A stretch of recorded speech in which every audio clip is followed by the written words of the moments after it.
Hi friend, আমি এখন কি দিয়ে ভাত খাচ্ছি দেখো। আমি এখন মালাইকারি দিয়ে আমি ভাত খাচ্ছি। আমি এখন ভালো ভালো করে মাখিয়ে নেব। দেখো আমি ভালো করে মাখিয়ে নিচ্ছি। ভালো করে মাখানোর পর এখন খাচ্ছি, খাবো।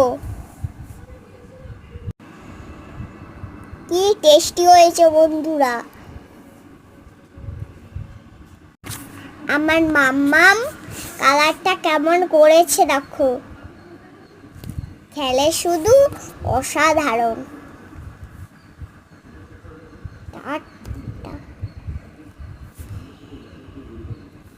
এই দেখো চাটনি, আন্ডা কারি আর চিকেন, এই এগুলা সব আমি খাবো। Tata, bye bye.